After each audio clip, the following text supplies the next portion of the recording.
క్రీస్తు నాదుని చేత మిక్కిలిగా ప్రేమింపబడుతున్న ప్రియ సహోదరి సహోదరులారా, మిమ్మందరినీ ఆదివార సువార్త సుగంధ ప్రబోధానికి ప్రేమతో ఆహ్వానిస్తూ ఉన్నాను. ఈనాటి పరిశుద్ధ గ్రంథ పఠనాలు ప్రధానంగా దీనత్వము కలిగి ఉండడము అన్నటువంటి అంశాన్ని గురించి బోధిస్తూ ఉన్నాయి.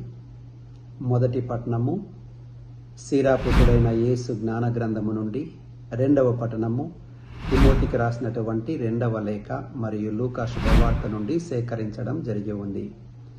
ఈనాటి మొదటి పఠనాన్ని మనము చారిత్రాత్మక నేపథ్యం చూసినట్లయితే ఇది దాదాపుగా క్రీస్తు పూర్వం 190 మరియు 180 సంవత్సరాల మధ్యలో బెన్ సిరాక్ అన్నటువంటి ఒక యూదుని ద్వారా ఈ యొక్క గ్రంథము రచించబడి ఉన్నది. ఈ సందర్భము ఏమిటంటే, ఆ రోజుల్లో సోలిసైడ్స్ అన్నటువంటి వారు ఈ యెరూషలేమును కూడా వారి వశము చేసుకొని ప్రధానంగా గ్రీక్ సాంప్రదాయాలు ఏవైతే ఉన్నాయో ఆ రకమైనటువంటి ప్రభావము, గ్రీకు సాంప్రదాయ ప్రభావము ఎక్కువగా ఈ యూదుల పైన కూడా పడుతూ ఉంది. అలా పడడానికి ఒకానొక కారణము యూదులలో ఉండేటువంటి ఎలైట్ కమ్యూనిటీ అని కూడా చెప్పడంలో ఎటువంటి అతిశయోక్తి ఏమీ లేదు. అంటే వీళ్ళు గట్టిగా లేకపోతే ఎవరు కూడా ఏమి చేయలేరు. అయితే ఈ యొక్క ప్రభావము వారిపైన పడినప్పుడు దానిని గమనించి ఏ విధంగానైతే ఈ గ్రీకులు జ్ఞానమును గురించి ఎక్కువగా ప్రాకులాడుతూ ఉన్నారో, దాని ఎడల గొప్పలు చెప్పుకుంటూ ఉన్నారు. ఈ నేపథ్యంలో ఈ యొక్క రచయిత ప్రధానంగా మీరు జ్ఞానమును ఆర్జిస్తున్నటువంటిది ఈలోక సంబంధమైనటువంటిది, దానికి ఒక పరిధులు అన్నటువంటివి ఉన్నాయి. కానీ దేవుని పైన ఆధారపడేటువంటి వాడు దేవుని నుండి వచ్చేటువంటి దైవికమైనటువంటి జ్ఞానమును పొందుతాడు. అది ఇహలోకపరమైనటువంటి దానికంటే కూడా ఎంతో శ్రేష్టమైనది, ఎంతో ఉన్నతమైనటువంటిది అని ఈ యొక్క రచయిత బెన్ సిరాక్ చెబుతూ ఉన్నాడు. ఈ గ్రంథాన్ని తదనంతరం ఒక 50 సంవత్సరాల తరువాత వాళ్ళ మనవడు అలెగ్జాండ్రియాలో ఉంటూ ఈజిప్టులో, అలెగ్జాండ్రియాలో తదితర ప్రాంతాల్లో ఉండేటువంటి వారి కోసము వాళ్ళ తాతగారు రాసినటువంటి ఈ గ్రంథాన్ని హీబ్రూలో రాశారు. ఈ గ్రంథాన్ని గ్రీకులోనికి అనువాదము చేసినట్టుగా మనకు చరిత్ర చెబుతుంది. ప్రియమైన మిత్రులారా, ఇందులో ఉండేటువంటి ప్రధానమైనటువంటి అంశము దీనులు, విధవరాండ్రు, పేద సాధలు, వీళ్ళ యొక్క ప్రార్థనలను దేవుడు ఎప్పుడు కూడా పెడచెవున పెట్టడు. వారి ఎడల ఒక ప్రత్యేకమైనటువంటి శ్రద్ధ కలిగి వారి యొక్క ప్రార్థనలు దేవుని యొక్క సముఖమునకు ఏ విధంగా చేరుతాయి అని చెబుతున్న సందర్భములో ఆకాశ మండలమును కూడా దానిని తెగగొట్టుకొని, లేకపోతే ఆకాశ మండలాన్ని కూడా, మేఘమండలాన్ని కూడా పగలగొట్టుకొని పైనకు దేవుని యొక్క సన్నిధానానికి చేరుతాయి అని ఈనాటి మొదటి పట్టణంలో చెప్పబడుతూ ఉంది. అయితే ఇక్కడ ఒక రకమైనటువంటి ఆ డిఫరెన్సియేషన్, ఆ వ్యత్యాసాన్ని మాత్రం మనము తేట తెల్లమ్మగా చూడవచ్చు. కేవలము పేద సాధలు అయినంత మాత్రాన వారికి ఈ యొక్క ప్రత్యేకమైనటువంటి దేవుని ఆపన్న హస్తము అన్నటువంటిది ఉంటుంది అన్నటువంటిది గ్యారంటీ కాదు. కానీ ఎక్కడ ఆ పేద సాధలకు ఆ ప్రభువు నుండి ఒక ప్రత్యేకమైనటువంటి భరోసా అన్నటువంటిది వస్తూ ఉంది అంటే, ఈ పేదలైనటువంటి వీరు, దీనులైనటువంటి వారు, విధవరాండ్రు, వీరందరూ కూడా దీనత్వము కలిగిన స్వభావముతో ఉన్నట్లయితేనే వారి యొక్క ప్రార్థనలు మేఘమండలమును కూడా దాటుకొని ఆకాశములో ఆసీనుడైనటువంటి దేవుని పాద సన్నిధికి చేరుతాయి అన్నటువంటి దాన్ని స్పష్టము చేస్తూ ఉన్నారు. అవును ప్రియమైన సహోదరి సహోదరులారా, ఈ పఠనాన్ని 2 మాటల్లో చెప్పాలి అంటే, మొదటిది దీనాత్మ కలిగినటువంటి వారి ప్రార్థనలు దేవుని సన్నిధికి చేరుతాయి. గర్వాత్ముల యొక్క ప్రార్థనలు, పేద సాధులై ఉండి కూడా గర్వంగా ఉండేటువంటి వాళ్ళు ఉండకపోలేదు, అలాంటి వారి యొక్క ప్రార్థనలు చేరవు. ఒకటి. రెండవదిగా, ఎవరైతే దేవుని యొక్క సేవను చేయడానికి ఉత్సాహాన్ని చూపెడతారో వారిని కూడా దేవుడు ఆదరిస్తాడు, ఆశీర్వదిస్తాడు అన్నటువంటి అంశము ఈ మొదటి పట్టణం నుండి మనము నేర్చుకోవాలి. ప్రియమైన మిత్రులారా, ఇప్పుడు విన్నటువంటి ఈ మొదటి పట్టణం యొక్క సారాంశము దీనత్వము కలిగినటువంటిది అని చెప్పుకున్నాము. ఇదే అంశాన్ని మనము సువిశేష పట్టణములో స్పష్టముగా ఉపమాన రీతిలో క్రీస్తు ద్వారా వింటూ ఉన్నాం. అదే క్రీస్తు ప్రభువు పరిసయ్యుడు మరియు సుంకరి ఉపమానములో స్పష్టముగా తెలియచేస్తూ ఉన్నాడు. మామూలుగానే పరిసయ్యుడు ఈ సుంకరి ఉపమానాన్ని చెప్పడానికి ముందు వచనాన్ని మనము చూస్తే క్రీస్తు ప్రభువు అక్కడ ఏమంటూ ఉన్నాడంటే, ఎవరైతే తమకు తాము నీతిమంతులు అని ఎంచుకొని పరిగణించుకుంటూ ఉన్నారో వారిని ఉద్దేశించి ఒక ఉపమానమును చెప్పినట్లుగా, ఆ ఉపమానమే ఈ ఉపమానం, పరిసయ్యుడు సుంకరి. ఈ పరిసయ్యుడు మామూలుగా గొప్పలు చెప్పుకునేటువంటి వారు ఎవరైనా ఆ రోజుల్లో ఉన్నారు తమ గురించి అంటే ఈ పరిసయ్యుల బృందం అని మొట్టమొదటిగా చెప్పవచ్చు.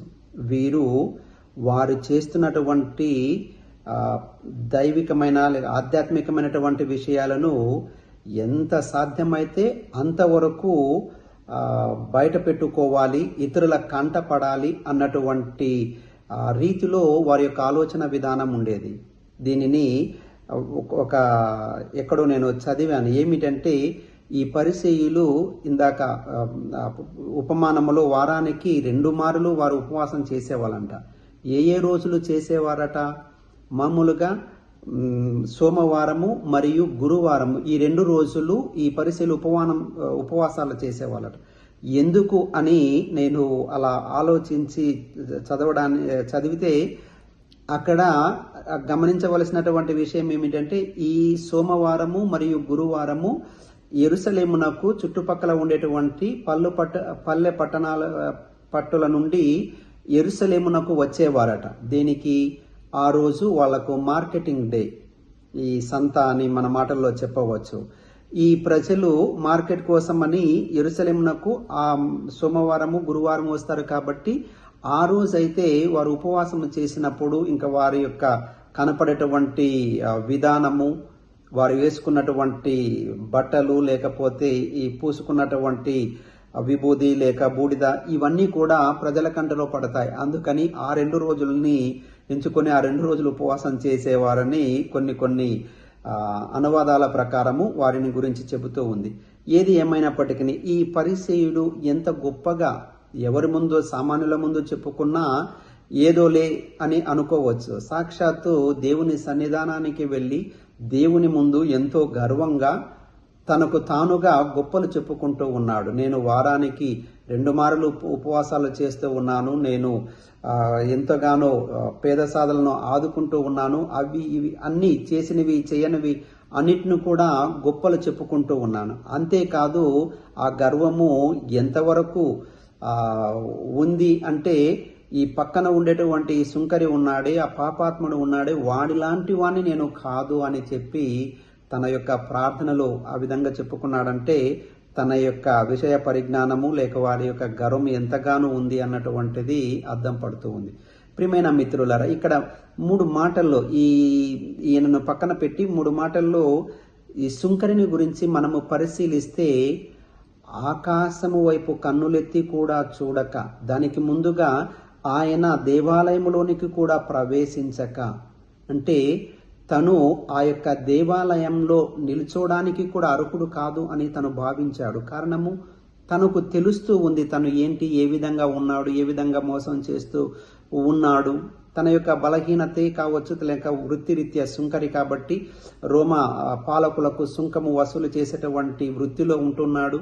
మరి వారికి రోమీయులకు చెల్లించాలి, ప్రజల నుండి వసూలు చేసి మరి తను కూడా బతకాలి కాబట్టి ఎక్కువగానే వసూలు చేసేటువంటి వారు మోసపూరిత తనకు అర్థం అవుతూ ఉంది.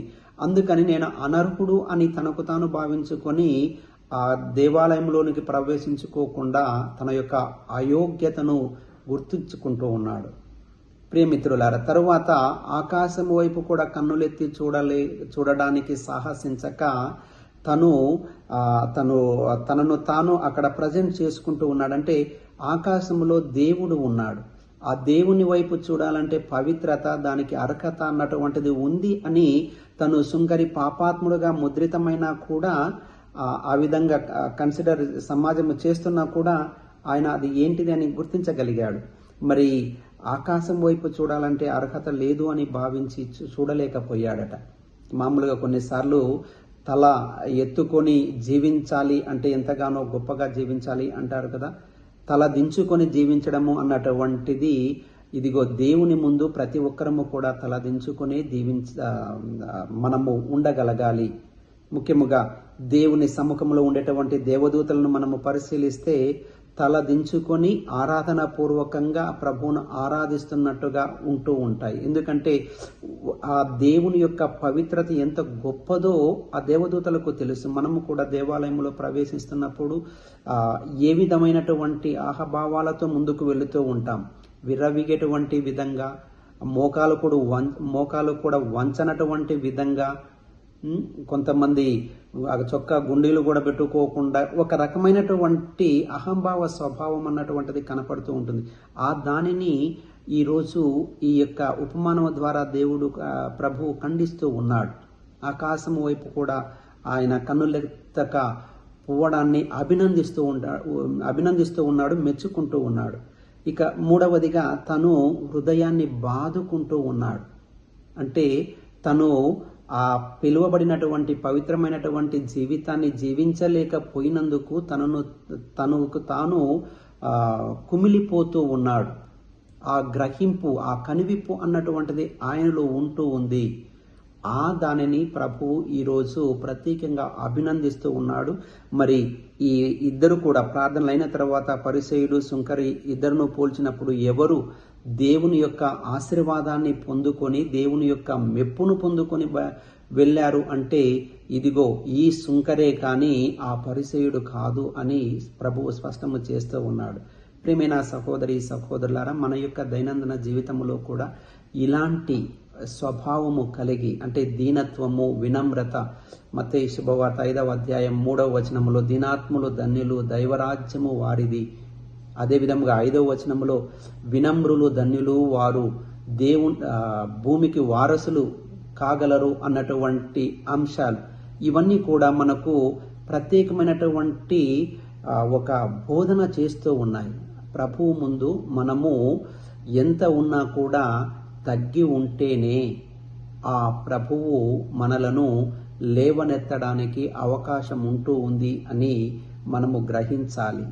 కొంతమంది ఆ దేవుని సముఖానికి బయట ఉండేటువంటి దానికి ఎటువంటి తారతమ్యం లేకోకుండా వారి యొక్క గొప్పతనాన్ని, ఉందాతనాన్ని, లేకపోతే నడిచేటువంటి ఆహాభావాలు ఇవన్నిటిని కూడా దేవుని యొక్క దేవాలయంలో కూడా చూపెట్టడము అన్నటువంటిది ఒక దురదృష్టకరం. మరి మనము ఏ విధంగా ఉంటాం మనకు తెలియాలి. ఎక్కడ నెగ్గాలో అన్నటువంటిది కాదు, ఎక్కడ తగ్గాలో అన్నటువంటి విషయము కూడా మనకు తెలియగలగాలి. ఆ తగ్గింపు అన్నటువంటిదే మనలను హెచ్చింప చేస్తుంది. ప్రభువు నాటి చివరి మాటగా తెలియచేశాడు, తమను తాము తగ్గించుకున్న వారు హెచ్చించబడుదురు, తమను తాను హెచ్చించుకునబడేటువంటి వారు తగ్గించబడుదురు అని. ప్రియమైన మిత్రులారా, ఈ 2వ పట్టణాన్ని మనము చూసినట్లయితే పునీత పౌలు గారు తను ఎంతగానో ప్రభువు కోసము జీవించాడో, ఎంత కోసము శ్రమపడ్డాడో, జీవిత కాలమంతా కూడా ఆయన పడినటువంటి శ్రమ కేవలము ప్రభువు పైన ఉండేటువంటి ప్రేమ కోసం. అందుకని ఆయన చిట్ట చివరిన ఎంతో ఆనందంగా నా యొక్క పరుగు పందెమును పరిపూర్తి చేసి తిని చివరి వరకు కూడా నేను ఆ విశ్వాసాన్ని నిలబెట్టుకున్నాను, కాబట్టి ఆ పందెపు బహుమానము కోసం ఎదురు చూస్తూ ఉన్నాను అని ఆయన చెరసాలలో ఉండి ఆయన ప్రభువు కోసము అంత జ్ఞానవంతుడైనప్పటికీ కూడా ఆయన్ను శిక్షించినప్పుడు అక్కడ బంధించినప్పుడు కూడా ఆయన ఉండవలసినటువంటి పరిధిలోనే ఉంటూ ఉన్నాడు. ప్రియమైన సహోదరి సహోదరులారా, తన యొక్క జీవితాంకంలో ఉండేటువంటి సమయంలో ఇదిగో తన ప్రియమైన శిష్యుడు మరియు ఎఫెసు నగరమునకు బిషప్గా ఉంటున్నటువంటి ఆ యొక్క తిమోతికి రాసి తన యొక్క చివరి మాటలుగా చెబుతూ ఉన్నాడు. ఎంత ఎదిగినా కూడా ఒదిగి ఉండాలి అన్నటువంటి అంశాన్ని పునీత పౌలు గారి నుంచి కూడా మనము నేర్చుకుందాం. కావున ప్రియమైన సహోదరి సహోదరులారా, ఈనాటి ఈ పరిశుద్ధ గ్రంథ పఠనములు అన్ని విషయాలను మనము అర్థము చేసుకొని దీనత్వము కలిగి మనలను మనము దేవుని ముందు మరి ఇతరుల ముందు కూడా తగ్గించుకొని బ్రతకడానికి మన వంతుగా మనం ప్రయత్నము చేస్తే తప్పకుండా మనలను దేవుడు 30 60 100 ఆశీర్వదిస్తాడు. అదే విధముగా ఆకాశమంత ఎత్తునకు లేవనెత్తుతాడు అని ఈనాటి పఠనాలు మనకు నేర్పిస్తూ ఉన్నాయి. ఆ విధంగా ఉండేటువంటి మనసును దేవుడు మనకు దయచేయాలని ప్రార్థన చేద్దాం. పితా పుత్ర పరిశుద్ధాత్మ దేవుడు మనలను దీవించి కాపాడుదురుగాక. ఆమేన్. దైవాశీర్వాదం.